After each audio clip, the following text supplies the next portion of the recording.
do it next week. Okay. Okay.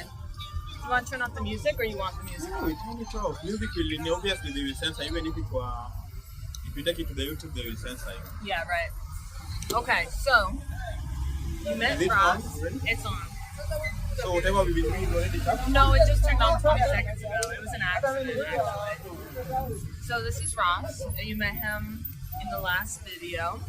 We wanted to do an interview of his life, and most of my questions are actually about Rastafarianism. Did I pronounce it correctly? Yeah. Okay.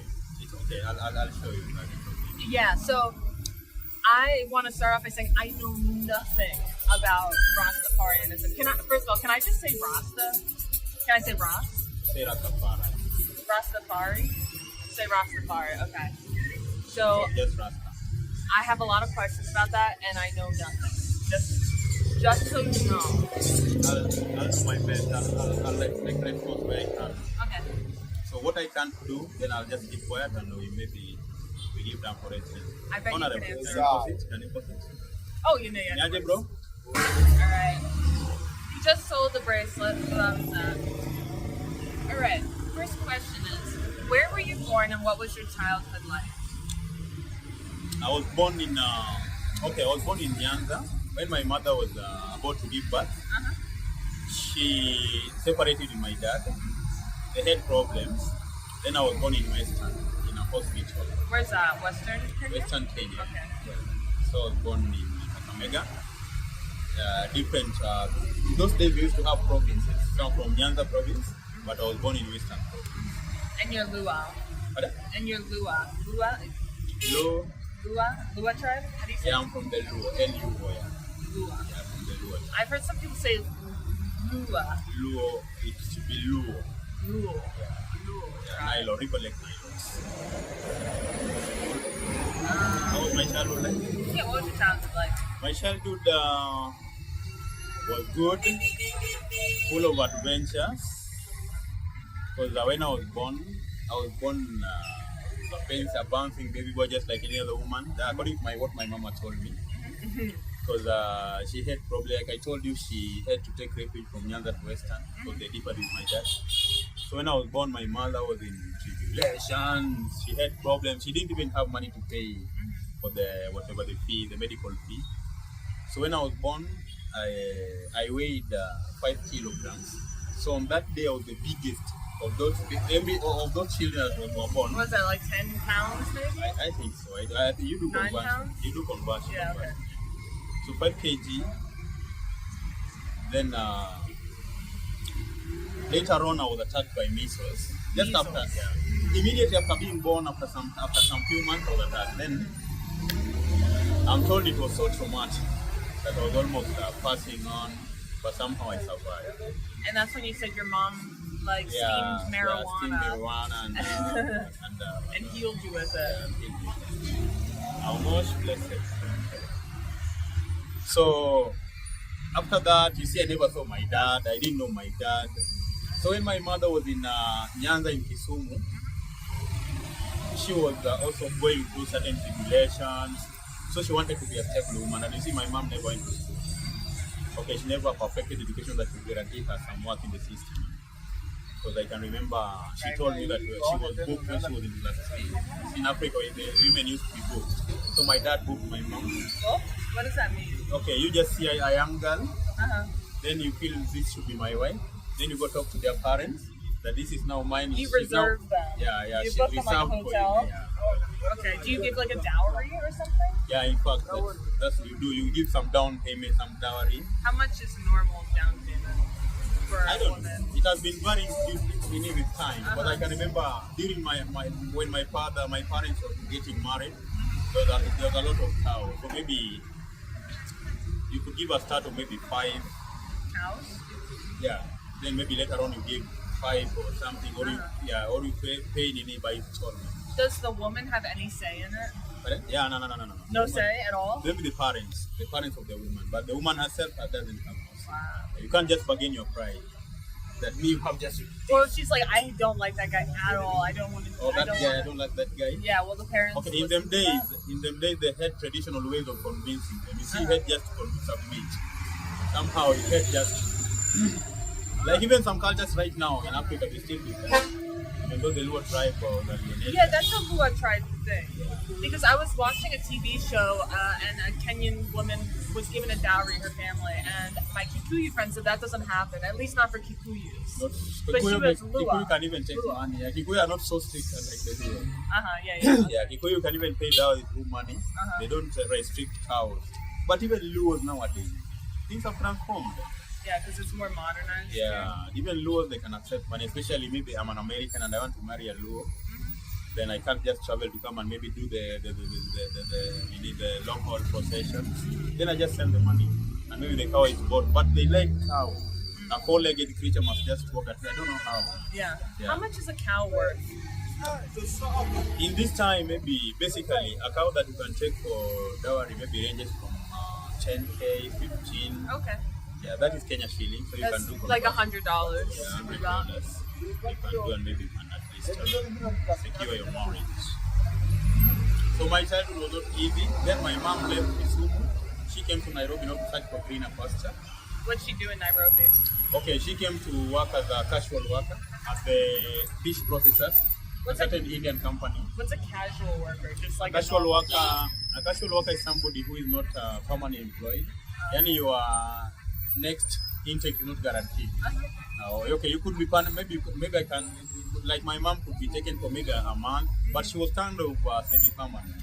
But you're not guaranteed. Like when you leave, you can't be given any pension. So when she came, my mother must have left me with another man, not even with my father. So my father had 3 wives. So my mother could not take me even to our family. I was the 6th born of 8 children. Oh, wow. Yeah, so most of my elder brothers and sisters were with my dad.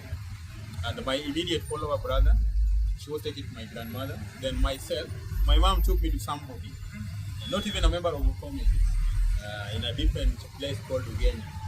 So when I can remember starting being conscious of life and at least understanding myself. I was living with another man, not with my mom. My mom was not even there. My mom was not there. So that man had a wife also, but I think he didn't have children. So was this man. Then later on, my mom came pick me, and I think in 19 something, she picked me, and when my grandfather died, maternal grandfather that is. Then my mom came from Nairobi, went to pick me from wherever she left me. Went to the funeral. Then from the burial of her father, she decided that she would come with me to Nairobi. That's why I found myself in Nairobi now. A little bit off topic, but why do you say Mimi all the time? Mimi. Mimi. Yeah, you say that all the time.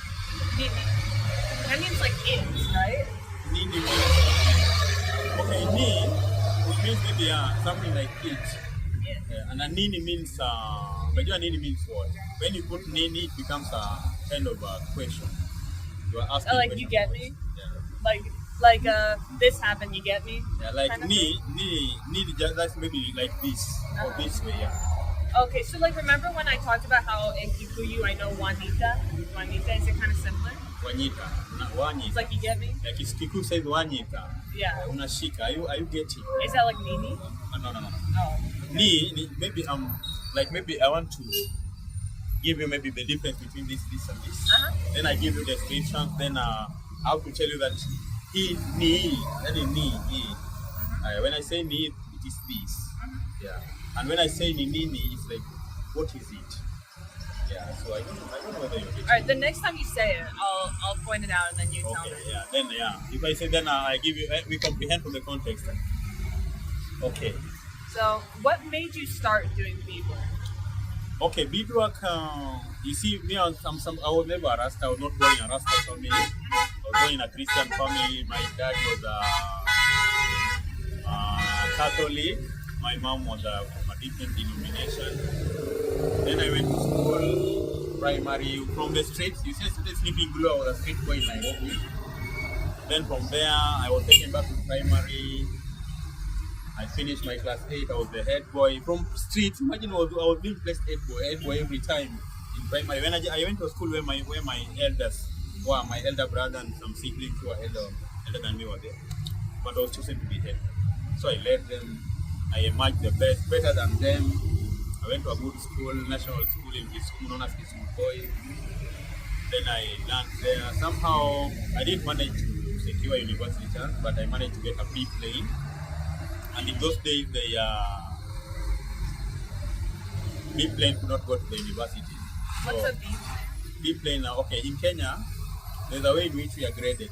So somebody with the best, let me say somebody with the 80 and above performance in a given subject was given a grade A. Then maybe 75 to 80 was given A minus. Yeah. So me, I had a B plane, which means I was somewhere in the middle. I'm always an average student. So I did not manage university, but I came to a college. So when I was in college, I was doing some electrical engineering. Then I met Rastaman, a certain Rastaman. In electrical engineering? No, he was doing, that Rastaman was doing electrical, but he was behind me. Then there was another one who was doing computer engineering. So I developed this interest of being a Rasta. Because already I was acquainted to certain practices, or Rasta practices, or practices that Sarah inclined to the Rasta life. So I met this man who was tying his head like I do right now. Then I asked him, okay, who are you? Which denomination is this? He's just a black man like me. Then a young boy told me I'm a Rasta. Then I told him, what kind of Rasta are you? How comes you are wrapping your head? Then he gave me the explanation. Okay, I took it, but I started developing interest. So when I finished my electrical engineering, I was posted as a foreman. I was doing we were doing electrical construction, so I was the foreman. So we were doing distribution. So I was taken from Nairobi by my company, Ramco Ventures, to Nyanza now.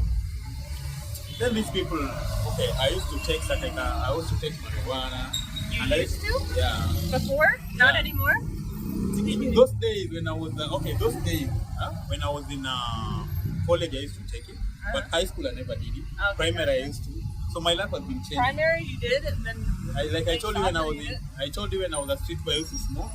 Okay. And I used to sniff glue. So how old were you? Well, that time I was barely below 15. You were sniffing glue before 15? I started sniffing glue and smoking ham at the age of around 11. Wow. What is sniffing glue like? Sniffing glue. And what kind of glue? Glue. I'm just asking because because I want to sniff glue. No.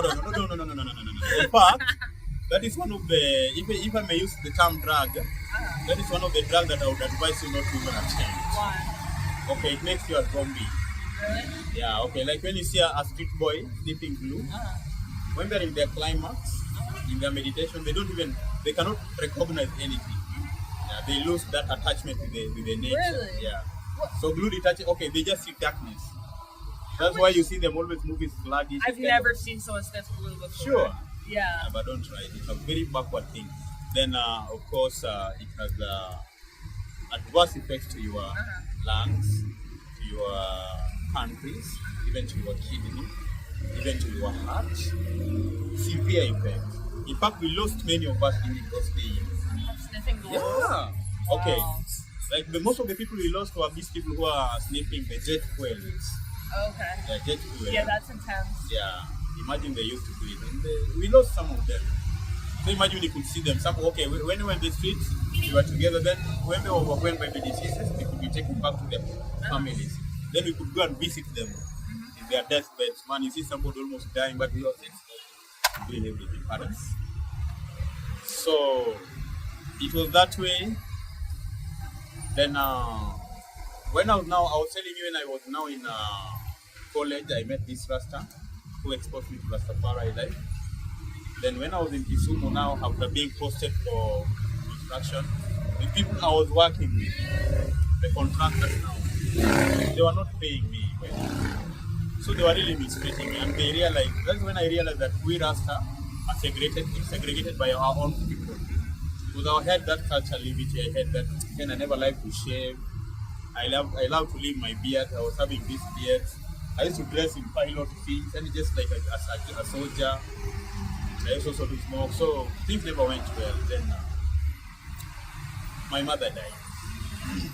After my mom died, these people were not paying me. Then I had a girlfriend at that time. You see, the reason why nowadays I don't have so much energy with women. I just wanted to marry. I wanted to live with my woman. You know? This woman, we were friends. You want to be with your woman, Nini. What does that mean? You said Nini there. You said, I want to be with my woman, Nini. Maybe that is okay. What I realize now, maybe it's a kind of when I want to remember something, trying to recall. So it's like, Yeah. Okay. Yeah. It's recalling, I think. Okay. Yeah. But you could have done it on the spot so that I remember. But I think that's what you're talking about. Yeah. So that's what happened, and I really wanted to be this woman. So these people realized that this boy is in a hurry. Okay, in Africa, in Kenya, I'm from the Luo. The woman I had was from the Kikuyu side. Even my mother did not want me to have this woman. Even my dad did not. Why? They don't like Tribalism and some kind of just that kind of backwardness. Yeah. They're very traditional. But backwardness, there is no tradition in Africa right now. If you look at the Luo, what tradition do they have apart from just speaking mother tongue? Nothing. No meaningful culture. Speaking what? Mother tongue. Apart from just speaking the local dialects, there is no any other culture we can say that is different Luo from Kikuyu. If you look at them now walking by the streets here, can you tell this that it's like this? You can't. Well, okay, maybe they you talk. said Luo women have nice bodies. No, Remember you told me but that? not nowadays, nothing. It's just everyone's nowadays everyone. Because you see, okay, what was making Kikuyu ladies not have that figure eight? Young girls were subjected to tedious activities like carrying heavy loads on their back. You see a small girl, maybe at the age of maybe 8, 6, 7, could carry a 20 liters or even a kiondo, the kiondo they use. And that are very heavy. So every time that was the means of transportation, the women were the people doing it. So it fractured. It's a kind of it deformed them. Because not all of them were just like that. Some of them were just like the Luo also, even in those days. But nowadays, because of the town life, there is no culture. People used to carry things on their back. Nowadays, they don't. Everybody lives in the city, and even if you go to the rural area, there is no such activities that used to be done them days. So we are equal. I heard there's a stereotype for Luo people that they're very posh. Is that true? Posh. Like fancy, they like nice things. It's very true. Okay. Yeah? Let me tell you from this point. There is this thing called myth. You know a myth? A myth. Like when you meet someone? No, myth. Like food? Okay, like for example, I can say that, okay, it is a myth that... myth. M-Y-T-H. Yeah, Yes, got it. So, a myth, usually, is not something that is true. Yeah, it is not true, but usually true. Yeah. Stereotypes are usually from some truth. Yeah, okay. As in, you can't have any tangible evidence about it, but somehow it affects people. So it's something that is subconscious. Yeah, so, Luo's generally, there's a myth that, okay, like ladies, they're very harsh. But when you go to Luo, like now, if you come to Central, you find that girls from Kiambu are known to be very aggressive financially. You know? Aggressive from Kiambu. Like they want money? Yeah, Kiambu woman. Okay, it's assumed, not all of them. We have even women from Kiambu who can even maybe do the other way around, you know? But it is assumed. Are you talking about Kiambu as in like the county bordering Nairobi? Yeah, this Kiambu here. But you see, they're all Kikuyu. So that somebody wants to tell you. So the stereotype about Kikuyus is that they want, they like money. Yeah. But not all of them. But now the Kiambu one is more brandished with that kind, you know. The same way Luos. We have Luos from Siaya, from where I come. They are women, and they tend to be very harsh. But that was in them days, not in these days. Financially harsh, or just harsh in general? Generally, when they have money, they tend to be harsh. Yeah. But even if they don't have any, there are women who will stand for their rights. Yeah. So when you say harsh, you mean they're just like... Harsh means aggressive. Okay, they speak up, they speak out, and they cannot submit to a man. Most of them are not even, cannot enjoy marriage. Some of them. Or they cannot be married by certain people. You find that maybe a woman from a given part, Nyanza, maybe Siaya, can only be married by the Siaya people. I have a lot of questions about what you were talking about before. Okay, so what is a street boy? Yeah? What is a street boy? Street boy. Yeah. A street boy is a juvenile who has been delinquent. And lives on the street. You live in the street, or mostly you survive in the streets. Because I can remember during our times, we had people who are not necessarily living their entire life in the streets, but mostly they were in the streets, such that a boy from a family where his mother knows that he goes maybe to scavenge in the street. And it also depends on their setup, the way they live. But you see me, I was not from a poor family, even in those days. See, my daddy was well off, my mom was also good, but I just became delinquent. So that, okay, like I can remember the first time I went to the streets was when I escaped from our home, then went for a walking spree. Then we went to visit places where bad people are. Like I wish you had gone to Dandora, where the major dumping site. Okay, so that everything that every industry, every factory, everybody throws their trash at the dumping site. Okay? So the other day we left from the estate and we went there to pick toys to play. And when we came back, you see, my mother could not just take it. That my son went to that place. So people were being wiped, people were being caned, those who went were being wiped. What does that mean? Like beat? Then yeah, if her mother comes, Like beat up? yeah, when her child went there, they were being beaten. But me myself, I always a rebel. Why is it bad to go there? It's a very bad place. Maybe you cannot understand because I may not relate to the Yeah, context. no. But there's like just free things there, right? No, but it's a place where going there, people, like the day we went, you were caught, you were captured, you had to leave your So shoes. it's illegal? Yeah, it's illegal. Oh, okay. Yeah, it's a kind of, and okay, people who are there are mostly street people who are dirty. I want to go there. You can't go, maybe you can go with somebody. I want to see what it's like, what Yeah, it looks but like. nowadays at least it is reformed. It used to be very dirty. Yeah, so when we went there, coming back we were being punished, but they could not take punishment. So I ran away. Okay. That was my first time. After running away, I went so far. I went Kabisa completely. Then I went to another family, street families, and I joined them. Then I went like that for 6 months. How do you join a street family? Then you just go, you just walk, you are desperate, you meet some boy, maybe seated somewhere, you talk to them, then you find that they're more acquainted and oriented, they give you information how you can survive maybe. You start sleeping with them. Do you literally sleep on the streets? We used to literally sleep outside, not in the street, but outside. Yeah. With maybe unfinished buildings. Do you have blankets, pillows? No, those days we never used to have something like blanket, pillows, nothing.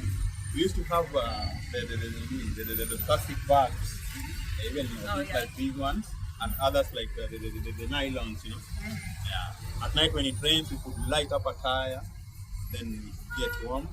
Then we sleep inside at times we could sleep even outside the houses, just outside. At times we're in the houses.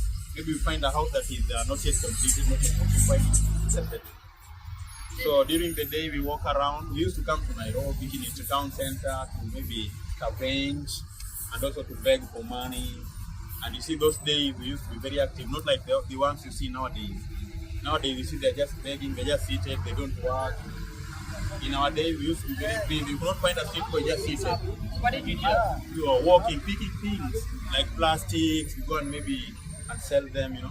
Why do you think it's different now? Nowadays is that most of the things we used to sell are not even available. Yeah. Most of they're not available, and such businesses are being done. Such businesses are being done by people who are well off. Yeah, they're just somebody who now can manage to rent somewhere, live nice. Then there are the people doing such businesses.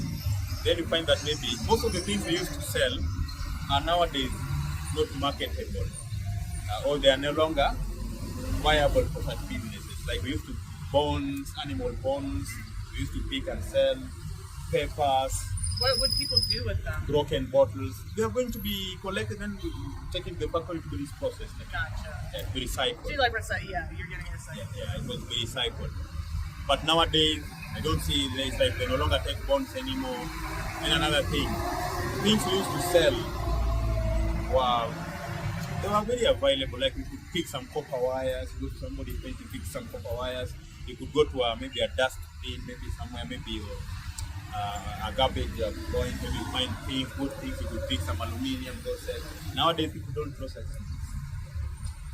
Or maybe the only people who do are people from the good estates, people from the maybe first class estates like maybe Leshwa, Rwanda. That's why you see some people with lorries and some garbage boys. Some of them are just going to pass here. So those are the people who access such things.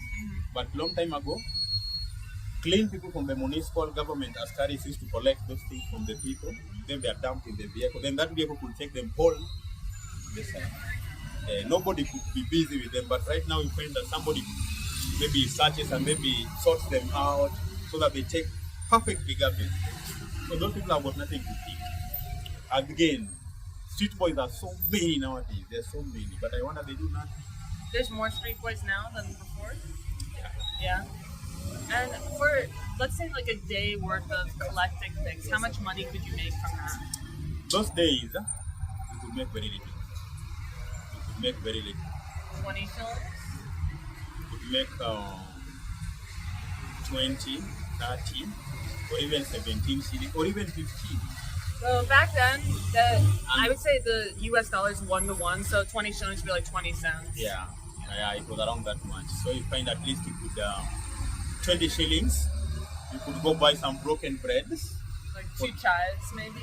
The bread that rejected bread from the company. Oh, okay. You could go buy maybe for 5 shillings or 3 shillings. You go buy some soup, animal soup is where the bone soup from the streets, maybe for 3 bob or 2 bob or even 1 bob. Where can you get that? In the ghetto, in Korokocho. I would love to see that. Nowadays they're not so much, but they're there. Yeah. You see these people making musura. What's musura? Something that appears like a sausage but so big. You seen it? Maybe. From the animal intestines. Yeah. So they used to do it and also. Oh, I know what that is. Yeah. So those days musura was not so common, but there was they could boil some meat, then they could make soup. So you go with your bread and take it.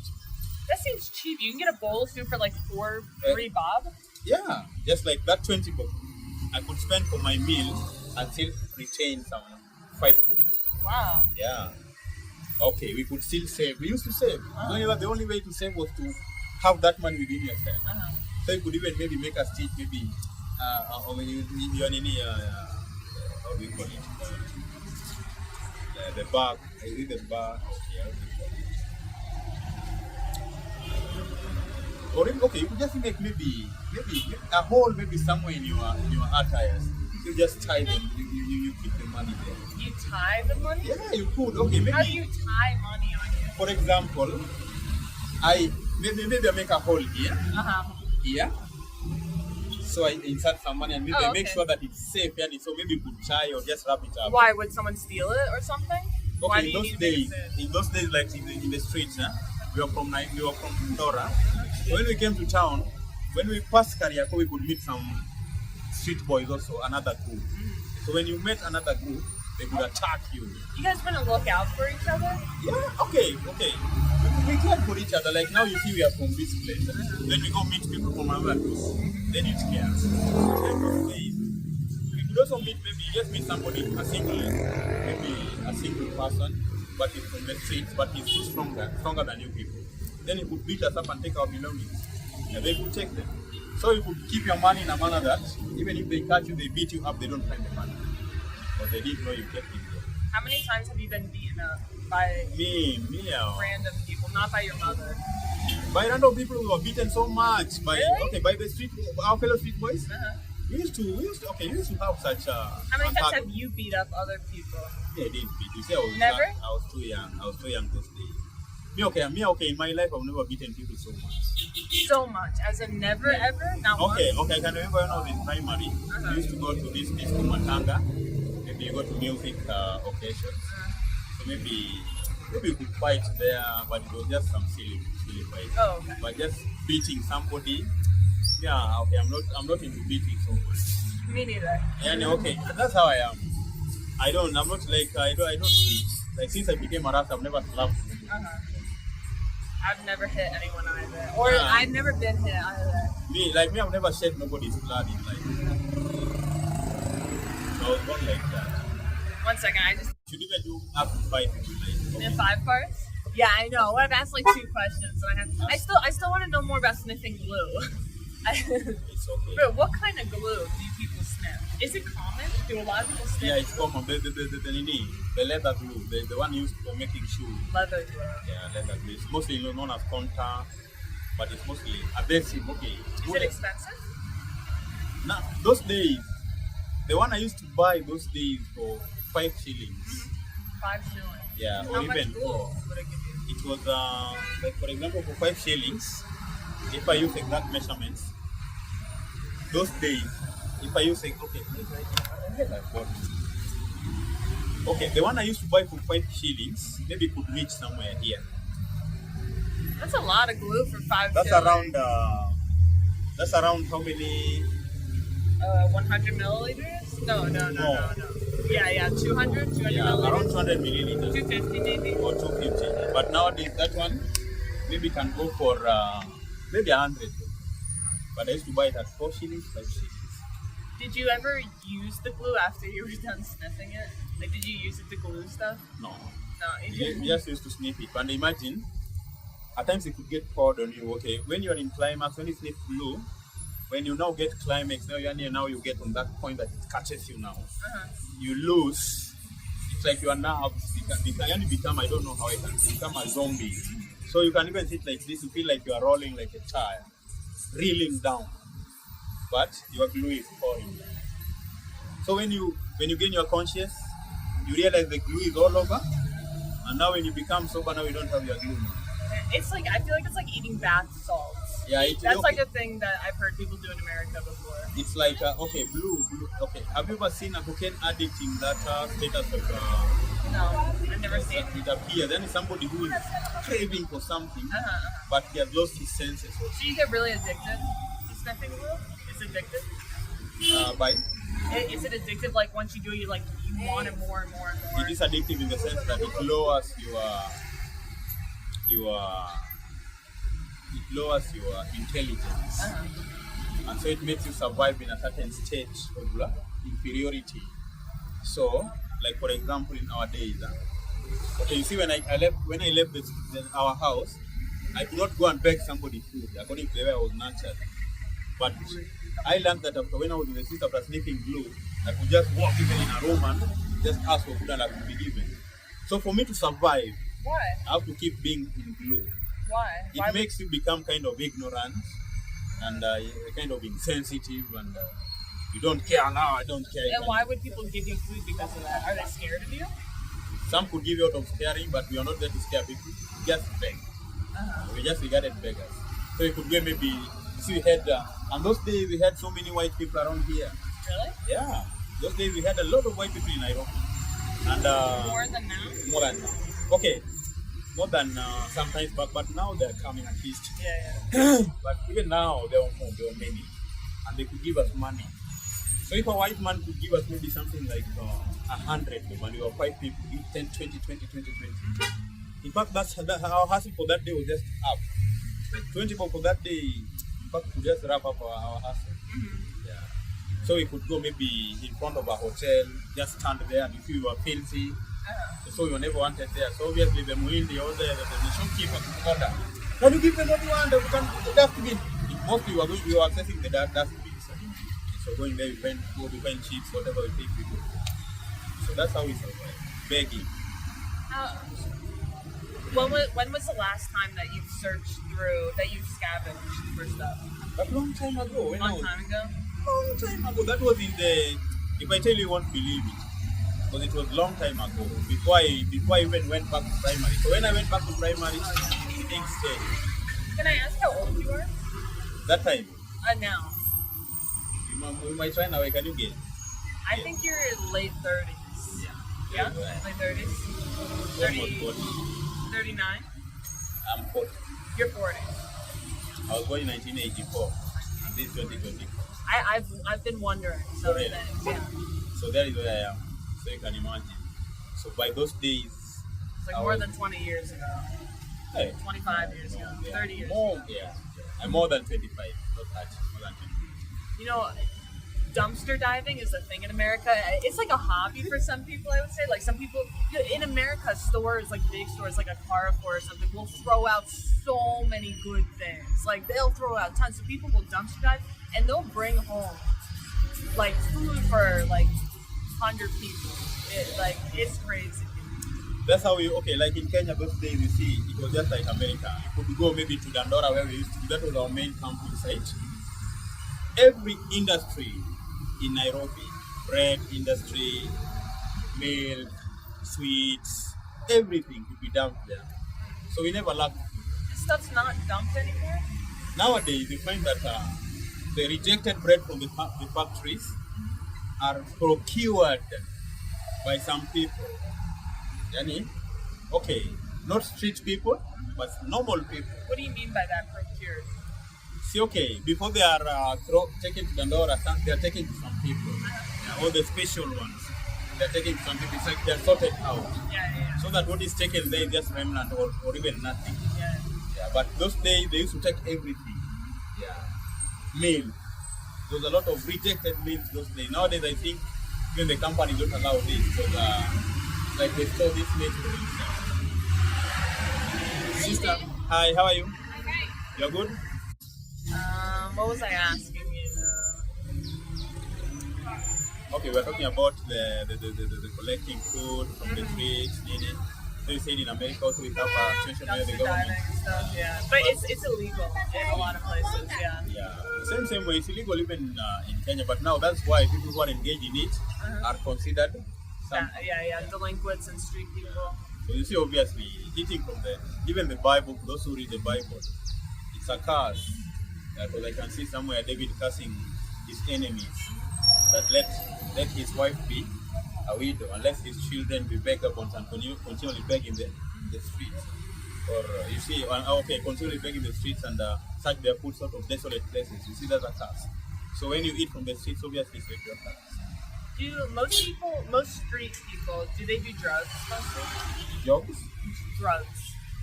In the streets, most of them they do. Okay, we have people who are in the streets because of poverty. We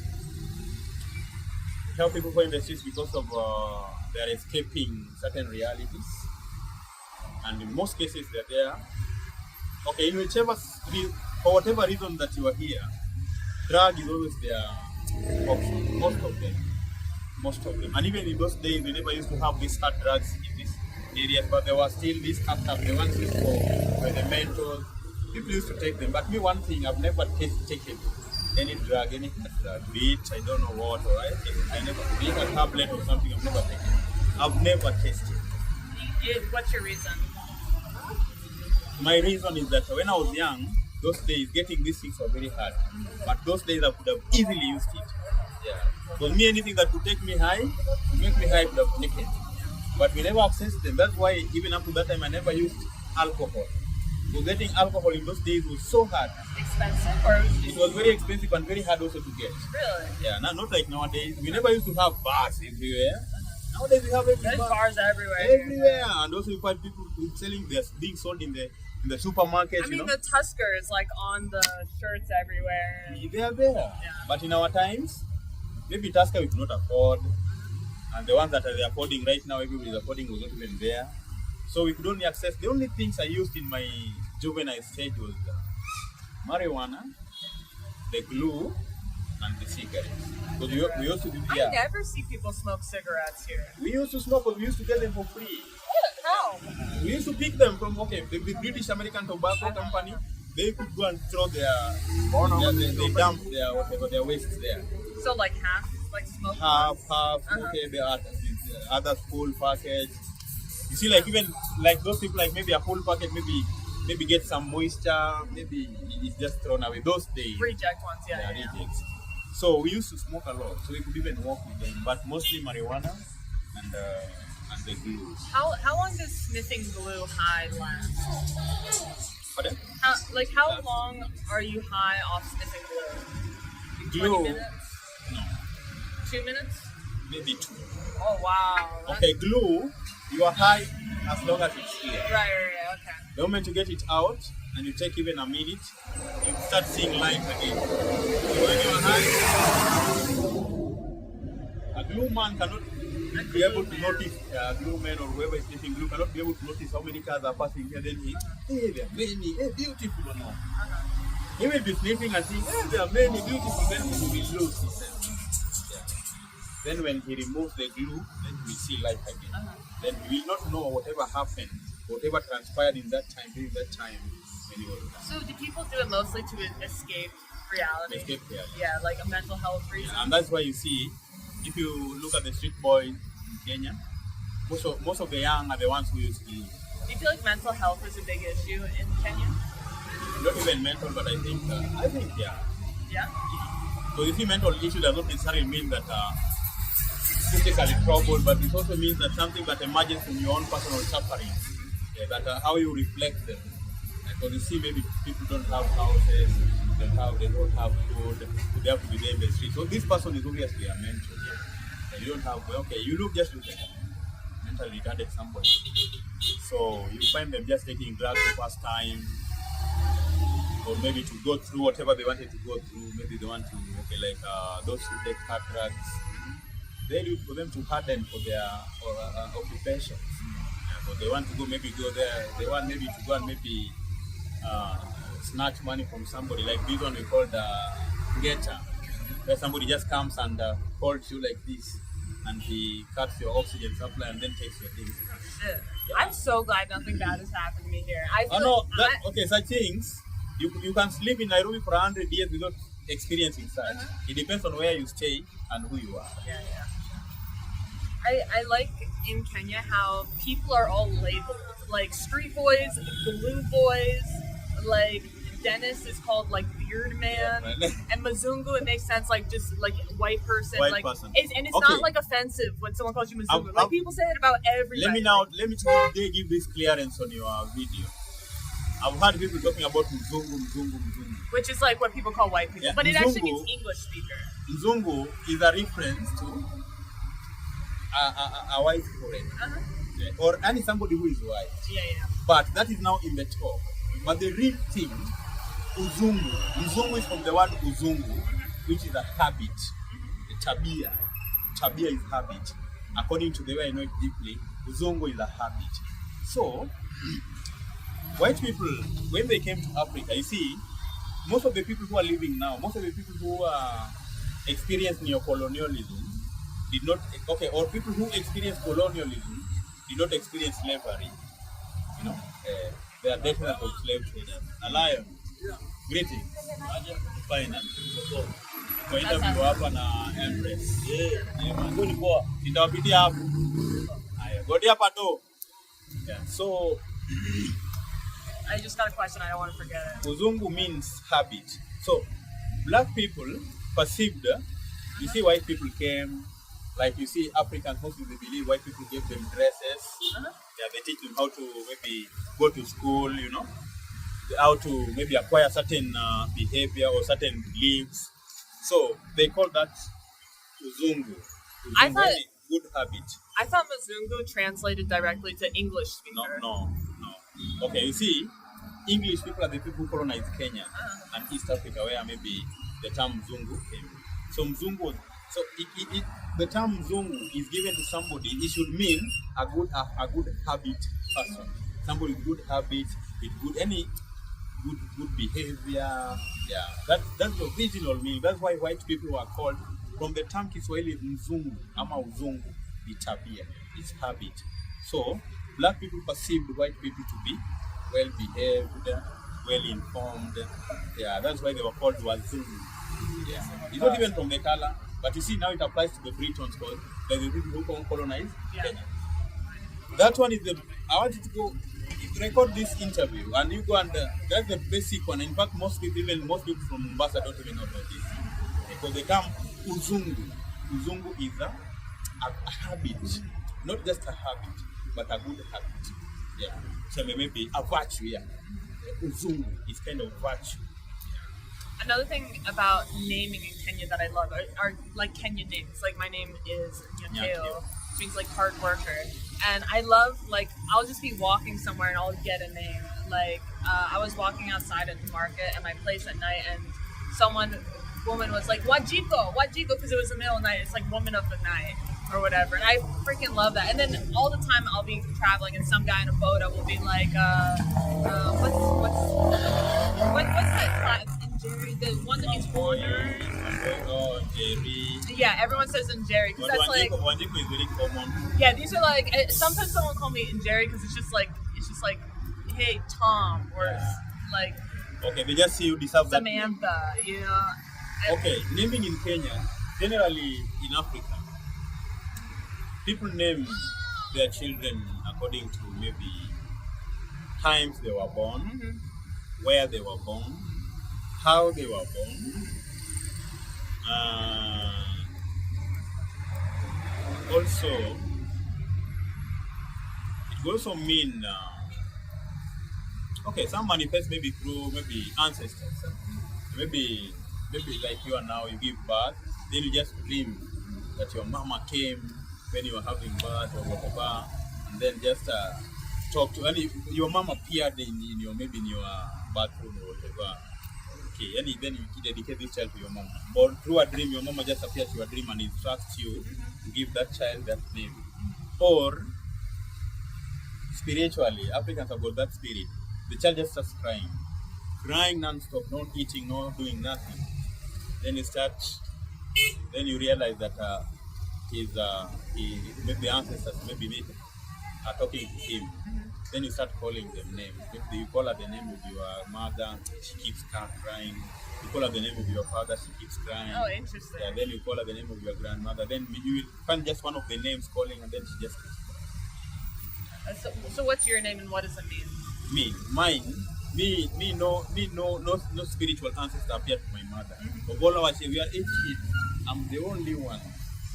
No grandfather, no grandmother appeared to my mom to be given any name. I don't have no name of grandfather. You don't have any Kenyan name? Okay, I'm telling you, mine is just according to when I was born. So I was born in the evening.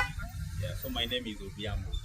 Yeah. And that means born in the evening? Means evening. Yeah, so when you see here anybody, Obiambo means evening. I was born when the day was ending, the year was ending, and the month was ending. Do you like your name, or do you wish it was cooler? My name appears a lot, especially my name. It's common. It's common, but it has a lot of significance.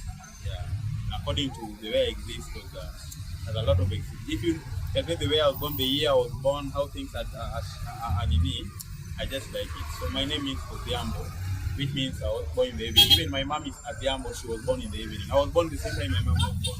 She named you after herself, kind of? Yeah, my mom, the term Obiambo, you see the name Obiambo, that one comes automatically. Is it a boy or a girl name? A boy. Boy? Yeah, when I was born in the evening, when a child is born in the evening, that automatically becomes the name. So the name Moses, I was not given by my mom. My mom had to travel from where I was born to a certain church. Then they used the Bible. They took this Bible. Then somehow that preacher read it, and I think it was placed. I don't know how they did it.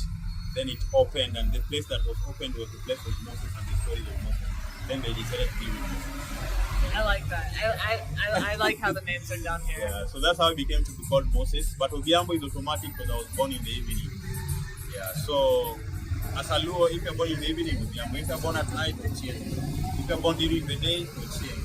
Because Obiambo, Jioni. Mchana, Ochieng.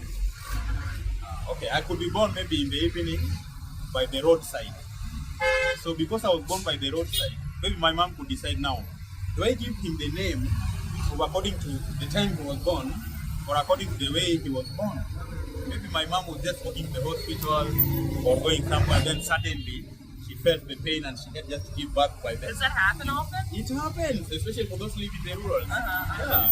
That's why certain names you'll never find them in the city. Especially as the city grows, certain names will go unless they inherit it from the ancestors. So in the city nowadays, it's really hard for a woman to have to give birth to a child next to the road. It's really hard. So what's a name that is not common anymore because of that reason?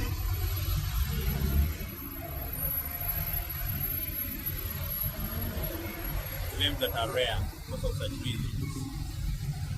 We have names like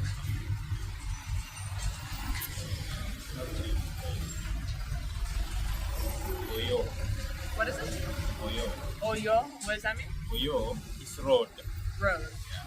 So, if the mother, just like I was saying, the mother was just walking along the road, then the labor became intense, then she had just to branch and give birth. By the not even in the bush, you see, just like maybe she was walking here, then it comes and then women just come and maybe cover her up and maybe see women will never leave you. Yeah, that is Oyo. And you just But when name she your goes, child Road. yeah, Oyo, that means you only like road is Yo, is Luo. So you only add U O. Why? Why do you? What does the O do? O is that kind of the O is that kind of spiritual, like the nylon. The term O. Okay, I don't know what I can talk about here. It's kind of spiritual, like we have to go through numbers 0, 1, 2. So you see, like 0 means beginning. Yeah. So the term 0 O, that was kind of creator. I'm at the beginning of creation. It's a kind of it's a name that it's a kind something that the Luos, especially those who interacted with the white people long ago. You see, like the Luos, they interacted with the Europeans long ago. The Nilots, they interacted with the Bantus, the Europeans long ago. And like the Bantus, some of them interacted with the Arabs long ago. So us, I don't know why, but it's a kind of just it's a dialect formula that we just use. Just like when I want to say that it's you are from America in Luo, I will say Melissa. If you are a man, I will say Ja America. Ja America. I have to put Ja America. So when I just say Ja America, it means the of America. Yeah. Okay. Just like even Luo. If this is stone, and I wanted to give this name to we call it Kidi. Stone is Kidi. Now for me to give it to a name, to give it somebody as a name, I have to put O. A kind of possessive. It becomes kind of a possessive. I don't know. Possessive. It gives this title to that particular person. Yeah. It's a possessive form of making something become possessive, not something. Yeah. So by adding that O, it becomes somebody's name. So it's Jack. So in naming it was O most. So, and for a girl, I thought it was O. Like Nyateo. I noticed that most female names end with O. Like Wanjiko. Wanjiko. Okay. Kikuyu, you see. It's different by tribe. Different but almost the same. Okay. You see, the Europeans used that divide and rule and they really succeeded. But if you do a thorough follow-up, you realize that they're just the same. But also Kikuyu, they name their people according to events, just like that, just like we do. And you find that even the Kalenjin do the same. So you find names different, but when you go down investigating, you find maybe like somebody like let me talk about somebody could be called Langat. Langat means rain. Rain. Yeah. And you see Langat in Luo means for. So in their language, rain means Langat. I think Yongat or whatever. So a child is called Langat. But in the Luo, when a child is born when it's raining, it's called Kokot because God is rain. Yeah. So with Luos, you find them adding O's. Kikuyu have their own different way of pronouncing them. For a woman and for a boy, maybe we'll find out. But they use events and places and times to determine the names of the children. So something I've been wondering is why you call people Majesty, Empress, Lion, Lioness.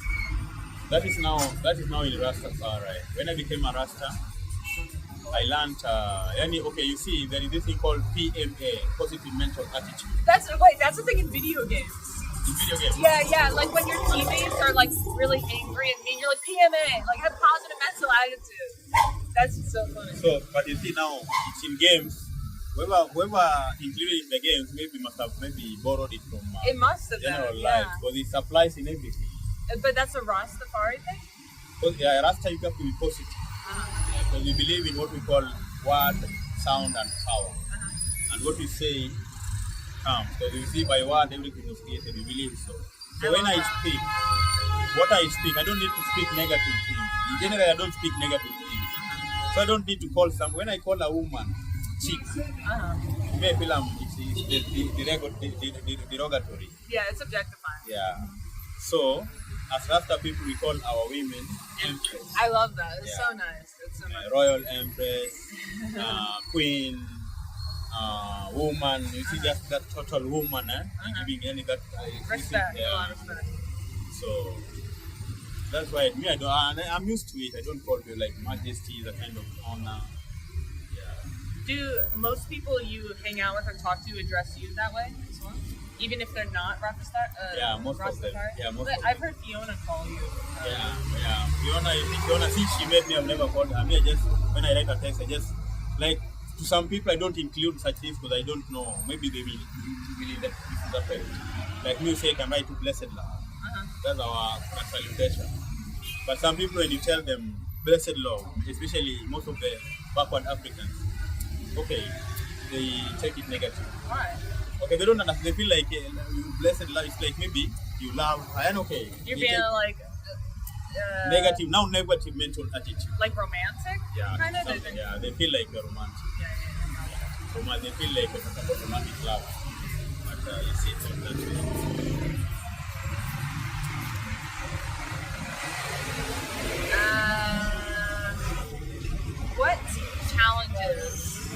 What challenges do you face selling beads here on the street? In business. In business. Challenges that I face is that Dongea.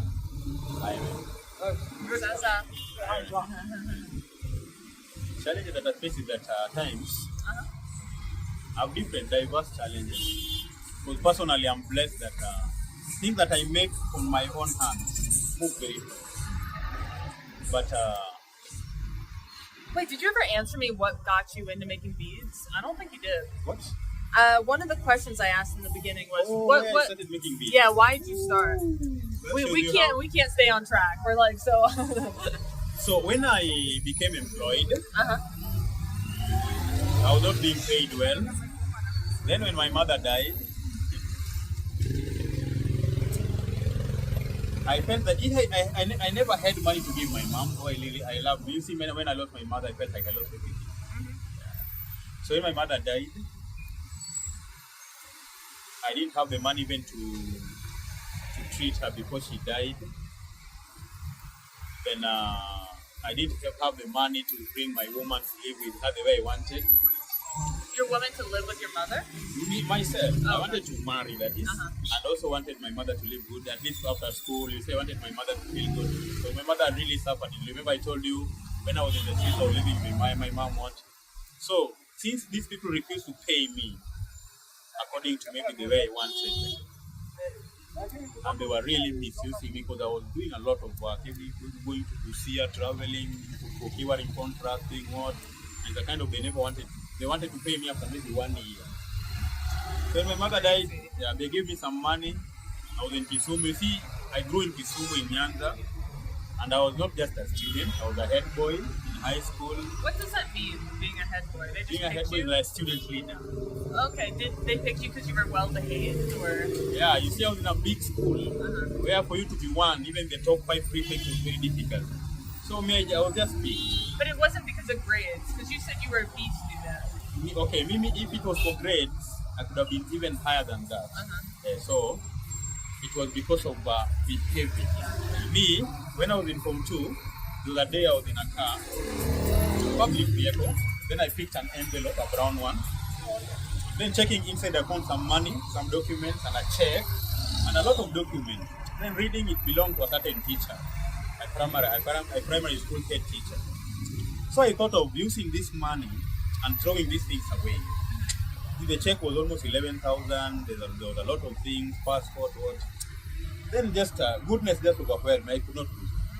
So during those days, we never used to have phones and such.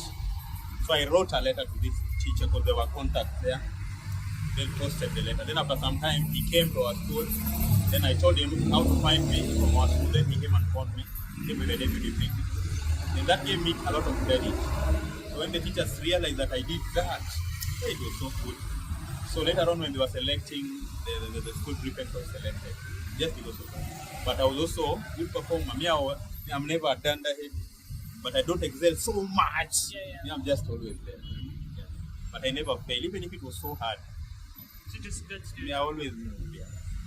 But I don't excel so much. The only thing that I've ever excelled in college was mechanical science, computer skills, and communication skills. Distinction 1. Those are the things that I ever excelled. Any things that I can really, and maybe science and agriculture. Otherwise, the rest always there. No falling so much, but no rising so much. Yeah. Just good student. Yeah. Overall good student. Yeah. So how did you get into being work? So when I decided to quit that job, I told these people that I could not continue the job. And I want to leave because I also wanted to be a Rasta. They knew they wanted me to shave. I never wanted to do that. They were not paying me. I wanted to be paid. So I decided to leave. And they thought it was a job. And I just left. So when I left, I didn't start beats. But the Rasta I met already told me that I and I Rasta, we do works. We do handiwork. We don't rely on maybe being employed or something. But me, I just looked at the way he was making this bracelet. I told him no. I can't do such a thing. Me, I have to get to work first, even if I am a Rasta. I have to get employed, get good money, then good life as a Rasta. So I never knew I could do such a thing. Because you see me, I was renting house. I was not in the body, so he could come and stay with me sometimes. Use my house with my light, doing this thing. I was wondering, this man, I can't do that. Even if a Rasta, I can't do it. But when I left that job, I became a rider, a border rider. You drove people? But not this one, bicycle. Oh, you rode, so you drove people? Cycling, yeah. Someone sat on the bike with you? Yeah. How? Where? In Kisumu. No, like where on the bike did they? So you see the cycle now, the bicycle that we use. We put a cushion at the carrier. Yeah, we used to do that. So you carry somebody at the back and you are here. Just like piki. Like you stand? No, you just sit. The seat is like this big though. No, okay. You've never seen such bikes? No. We have them. We have bicycles. Yeah, it's a bicycle, but not the smaller one, the black mamba, the big bicycles. Not the sports bicycles, the bicycles. It kind of has like a thing attached to it for someone to sit on? Yeah, the one that has other carrier, just like the piki one, but now you put a cushion. Okay. Behind there, so somebody sits and you are riding. How much money do you make from that? That one was maybe, those days it was maybe you can carry somebody from here to maybe to town center, 20 bob, we come back. But it was in Kisumu, and I was doing it at night. Like not doing it during the day because I was also ashamed. So you were ashamed to be biking? Yeah, okay. You see me on that school. Okay. When I became a Rasta, it changed. Like when you see me, I'm not the way I used to be. If you saw me in those days, you would not believe. You see, you have just met me when I'm a Rasta. So whoever met me when I was just okay, I was a fish, yes. No, somebody who would just be employed, needy. Her Majesty, respect. Fine. Alright. So, I was different. So I could not take it. I used to be very shy, and I used to be very, and I had my standard was high. Yeah, I could not just go down. So you felt like it was below you? It's not that I felt, it was obviously below me. It was not that I felt, it was below me. Even right now, whatever I'm doing is below me. But I'm just okay with it because I know I'm in the spiritual world. So I don't give grace to the physical so much. Otherwise, if just that reality dawns on me the way I'm supposed to be, even materially, then I will be ashamed even now. But I'm not, because I've just known my way.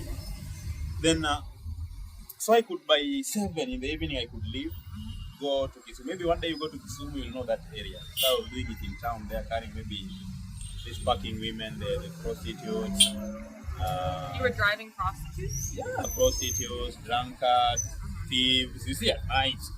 Yeah, at night. You were driving thieves? Were you ever like the accomplice of someone stealing things? Like someone would steal something, like, get on my bike! And then you drive them away? We did that. Okay, we carried people of different things, but I never carried somebody deliberately that this is a thief or maybe carrying to a mission. In fact, Okay. I was, if I take you to that place, you will wonder. I was the only border Biker. Let me just finish the statement. Okay.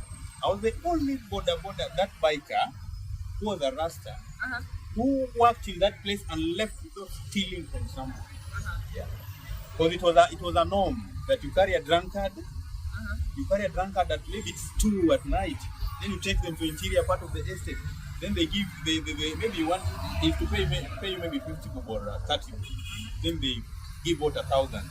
And there is nobody to be beg change there now. You see it's at night. So nobody to give you that balance. So mostly it was a norm that you just go with the money you left The boda driver. Yeah, but most of them they could go with all these 1,000 bob. Or if you were so drunk, they could even beat you and maybe just beat you up and take everything.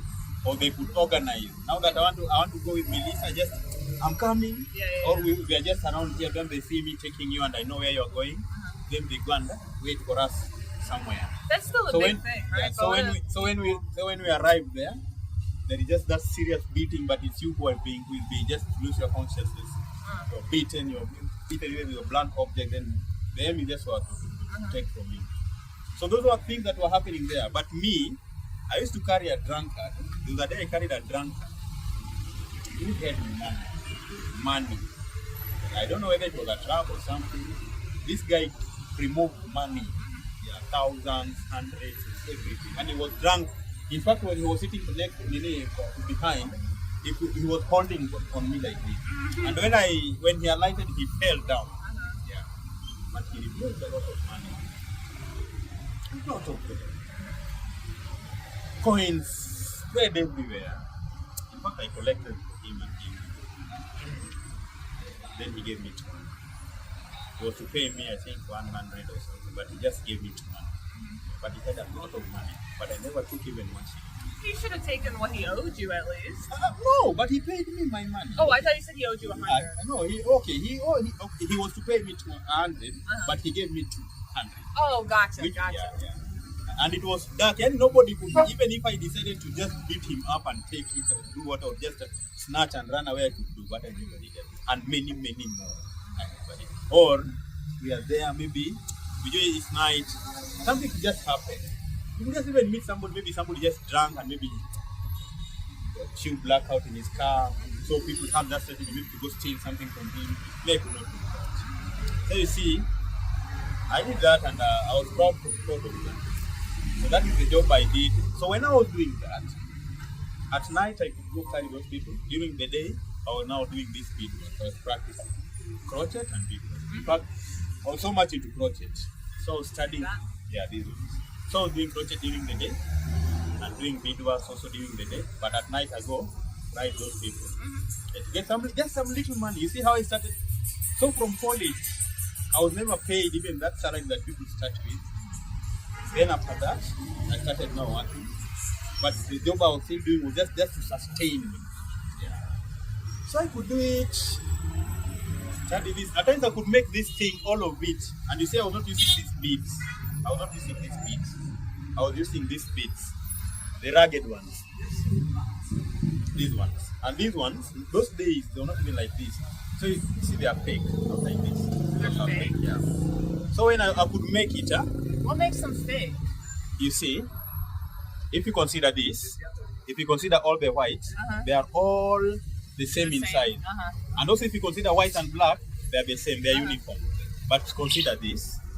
Can you just consider even white?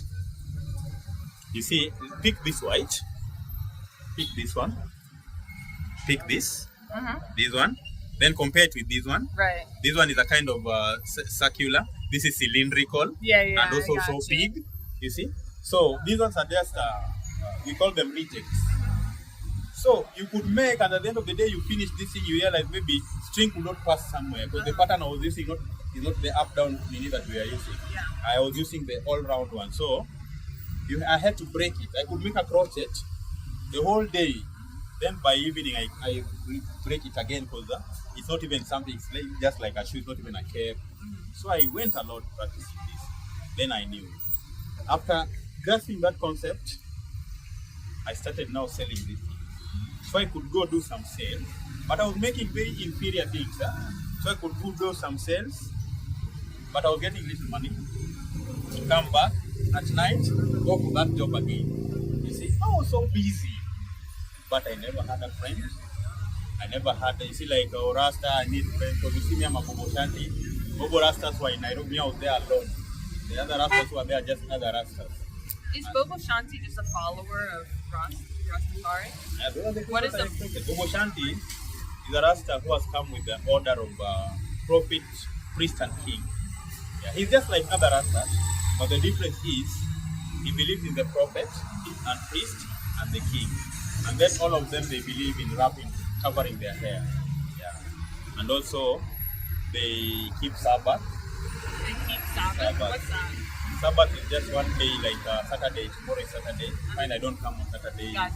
Yeah. Saturday's your day off? Yeah, I don't come. And I've never worked on Saturday since I became a Rasta. What do you do on Saturdays? Meditation, like I'll be taking my mushroom tomorrow.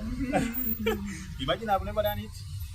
That day I went home very late. I was tired. I had to do what I did not make it. So we say can't. And then at night I was tired. Yesterday I was so busy working. In fact, did you pass yesterday? Did I pass yesterday? Yesterday. No, I didn't. Yesterday, in fact, I opened around 2. I was in town organizing certain things. I went home late. So today I'm going to be free. So tomorrow day I want to be during the day. Then I'll be out and I'll just be free. When you meditate, how long does meditation usually take? You see, meditation is a broad term. Meditation, I think, should even mean prayers. When I meditate, but I don't do the meditation you think about. And I have to use a certain formula. No, I don't do that. In my meditation is just to sit, to think. Bro, how are you? Go fine. Ni hapa masi.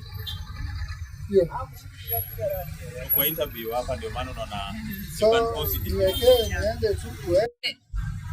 that's how you started this one. That's how I started this work and advanced.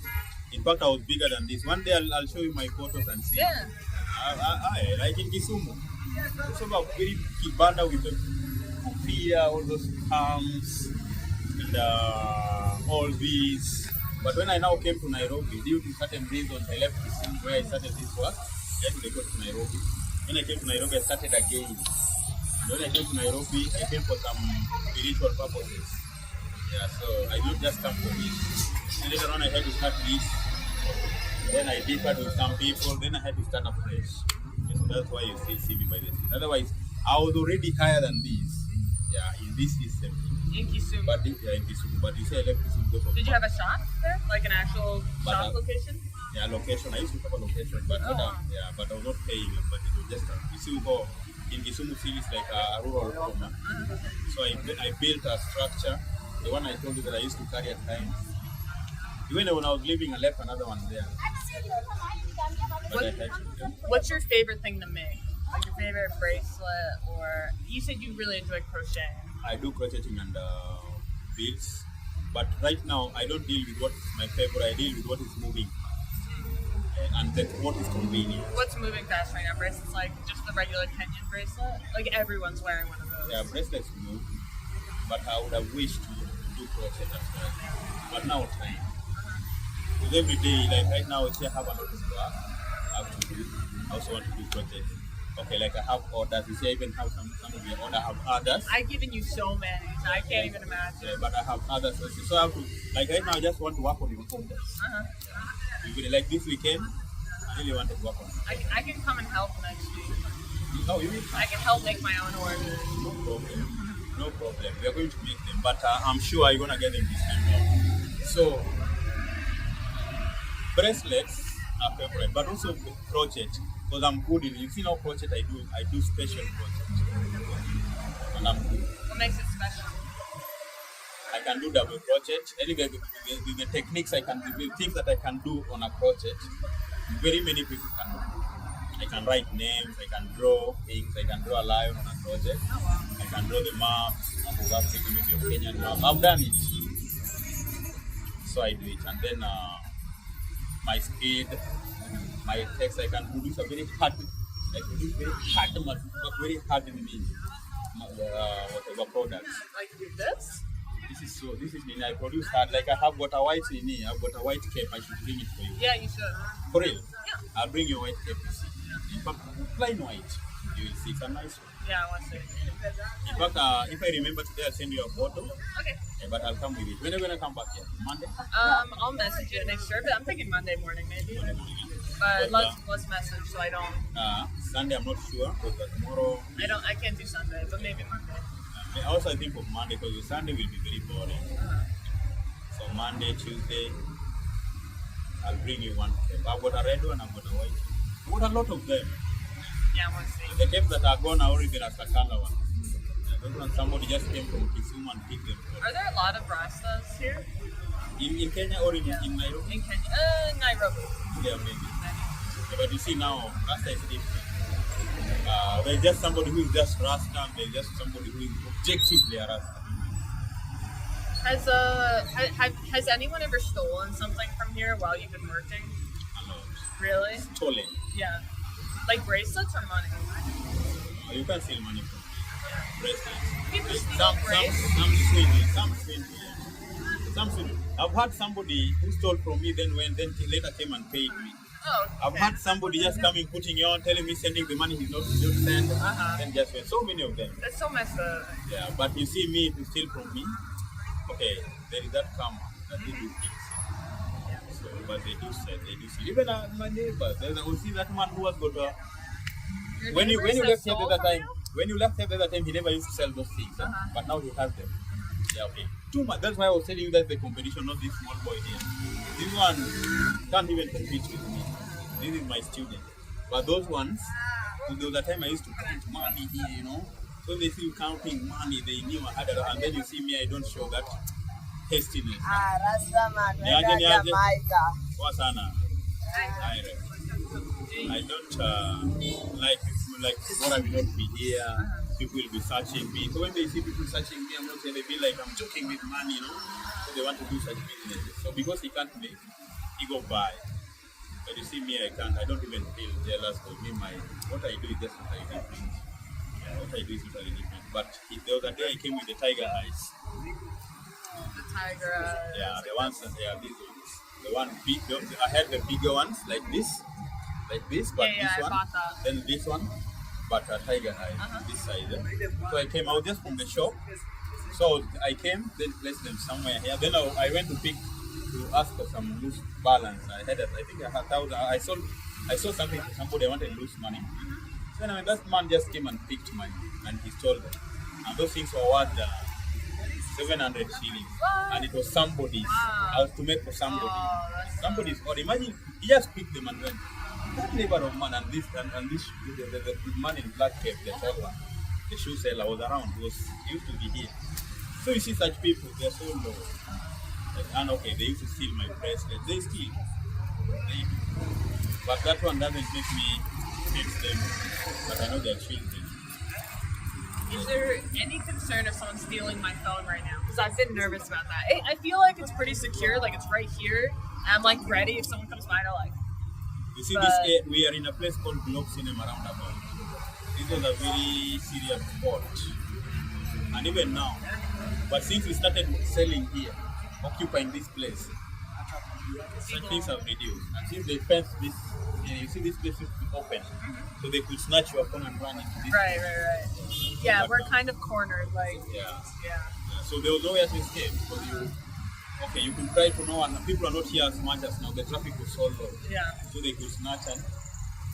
But nowadays, generally in Nairobi, just like in maybe other cities, you have to be very careful when picking your phone. Yeah. Because we have angry people. There's someone tried to steal my phone before, but I was so lucky. They tried to, and they mostly got it out. You were in a car? No. I was walking around at a concert. Be very careful. Yeah, but if they didn't get it, I have my hands. And now you'll never see me not holding my phone with two hands. So be very careful when walking around, especially in the streets. Yeah, it's a huge thing. And when you see this motorcycle people coming, maybe they are two in the bike, be very careful because they usually come Then one snatches the phone at the speed out. Yeah. So you remain there crying, but you try to nobody. Have you ever had your phone stolen? Yeah. Yeah, I haven't met someone who yeah. hasn't had their phone stolen. The first phone I ever had was a Motorola. It was snatched when I was still in college. Then the other one was just taken from my pocket when I was living at Karibangi's house in Phoenix. Next to this, I used to have an Infinix, a very good one. That was stolen. Then the other one that was stolen, the other one was stolen was in I was at the how do you call this place? The Bakasi. I used to do this work somewhere. Then I just left my phone on this table like this one. Then I went to urinate. I just went to pee somewhere. Coming back, that was taken by a woman. Then the other one was the others now I dropped and they kicked. And the other one was a lot of them. I've lost a lot of phones in Nairobi. In Kisumu I've never lost. Do you know how many? They have lost around 5, 6. Damn, that's crazy. I lose them. And I've never stolen one. And I can never steal one. Maybe if I pick, but if I pick your phone, if it's on and you call me and I hear your voice, I return it. Whether you are Ruto, whether you are Bill Gates, whether you are rich or what, I will not say that these are rich man and let me just take it. So I believe I'm richer than, okay, I'm wealthy. Yeah. Me, most of the people with whom went to school have the MP for Embakasi East was my colleague. I was his head boy. Yeah. And I've got so many people around there, most politicians, MCAs. I was their head boy and they see me humble. Nowadays I don't do nothing. I don't even want politics. If there are so many things that give people money that I can do and get money, I don't. I want to get it the right way. By just working and getting it, and I believe I can, but the system don't want you to believe that. Would you say you've been successful? You've been very successful? In my life? And now, for Me, I'm successful because even from the context that life begins at 40. Okay, I don't necessarily believe that life begins at 40 in the sense that at 40 should be damn rich, having accomplished everything. I believe that at 40, you have never left that juvenile stage. You should be a serious somebody who is purposeful, somebody who knows how to do what he wants to do. So I know how to do what I want to do, and I know how to get what I want to get. So then you need just when and maybe. And then I've decided what to do in my life. Like right now, I'm a tailor. I can do beats. I can do projects. I'm an engineer. So why? Okay, I cannot just sit here that I don't have nothing to do. But maybe I can. If I don't get that which is paying me more, I can do that which is paying me less. But at least I'll be having something to do. But I don't believe that success is that maybe having just all that at once. So I can't say that I'm not successful. And also, considering life, I do classify life in a broader category, as in faith, career, relationship. I consider this to be the 3 pillars supporting the life as a big coach. So faith, my faith is very strong. I may not believe it, but okay, people think that if your faith is strong, you should command everything, you should even be rich now because you're maybe those people who try to maybe use spirituality to gain material, they can use formulas to gain material, they claim. But if you are really a humble spiritual person, learning and want to do things right, okay, it's not a must that when you be real. Okay, it's also possible, but it comes differently. So my faith is good. Then now I'll talk about my career, how I can earn my income. Different ways. I'm strong. I can be a politician. I know everything about this. I can do anything. So I can't say that I'm somebody who I found myself in 40s about nothing. Okay. Me right now, I've taught people beadworks who are above 40. I've taught people beadworks who are around 50, 70. Wow. So yeah, some of them are okay. I've got my priest who wants to know beadworks is around 70 something, almost 80. Wow. So okay, I've got friends who have got money, rich, but when they see me doing this, they always feel that, hey man, you have a good job. Yeah, so if these rich people tell me I have a good job, why should I degrade myself? So I feel, and then I know reasons as to why I've not achieved what I should have achieved. So I'm successful. That's how I know it, and I'm very. I don't just believe. I'm confident in that. Because okay, I advise people here, university graduates, advise them how to earn it, and also I don't beg. I love your philosophies and your ways of life. Of course, I've not finished the other part. I said faith, career, relationship. So my faith, the first pillar, I've decided how to live my life and how to solve my problems with the all about career. Even if I find myself in America right now, I will not say I'm jobless. I find a way of how I can do whatever I can do because I will have something to do.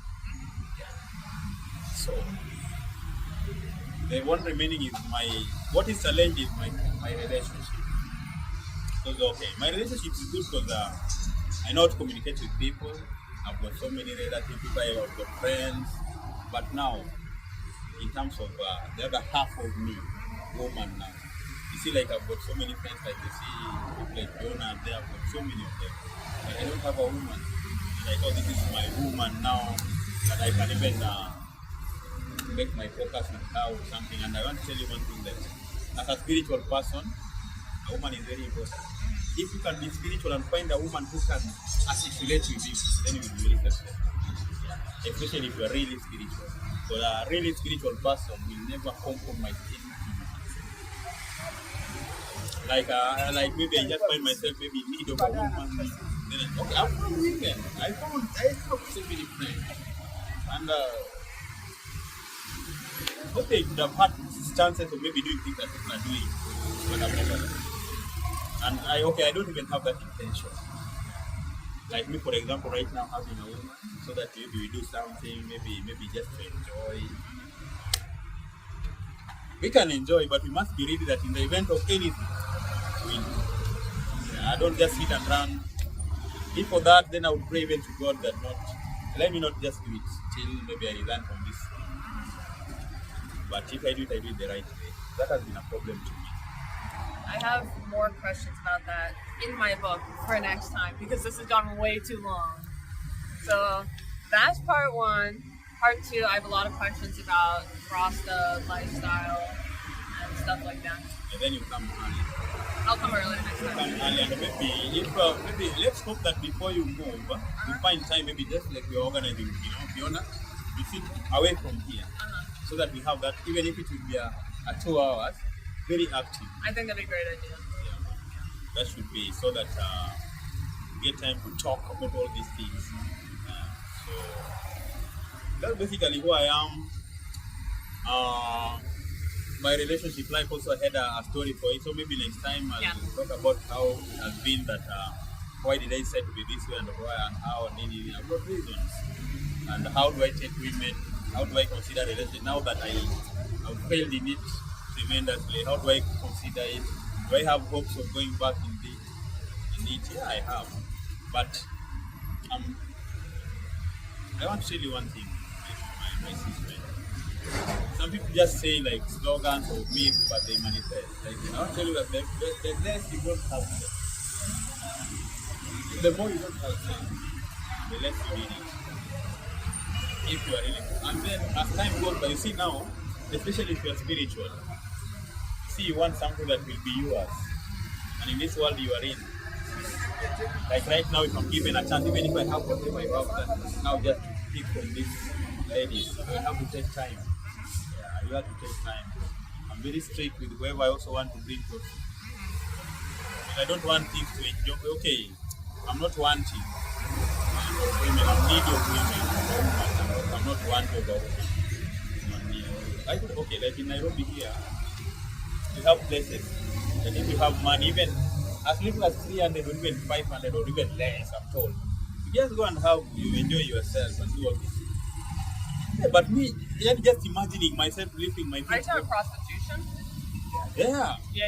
That's what you're talking about. I've heard it's even less. It could be less. And it's there in grades. Yeah. There are places that you can use even little money, less than even some places. That's crazy. But you see, I've never lacked money. Okay, I don't have abundance much, but I have never lacked such money that I can use for such things. But I've never done. okay, I'm somebody who I cannot communicate with the wife of a neighbor, even if she's young. Okay, have them there. In fact, some of them hate me. And I cannot. Okay, women are very funny. I've learned a lot for being who I am. I've learned a lot. And I know certain things. So me, I cannot. If I sleep with somebody's woman right now, deliberately, this is somebody's wife, then I just, then I should even share. So I'm very strict. That's an interesting thing. Then I should just change. Okay, why? Okay, like I do ask people that I leave my beard. Because that's like associated with the Rasta. Yeah, I have these locks. I live certain kinds of life. I do certain things because I'm a Rasta. Then if I go and do certain ordinary things that any other person can do, then what's making me different? Just be like any other person. Yeah, that's what makes me hold on to certain principles. Not that I'm clean or I'm holy. Holding on to certain principles because to qualify me be who I am, or who I'm supposed to be. Okay. Blessed Lord. Thank you. Give thanks, Empress Melissa. Thanks for your time. Thanks for talking with us. Give thanks. Thanks for the interrogation. We'll talk. We'll more. We'll be watching. Whoever will have an opportunity to watch all these things should just learn. Yeah. I learned a lot, so thank you. And so the next part. Ciao. Bye. Respect large. She's a badass chick.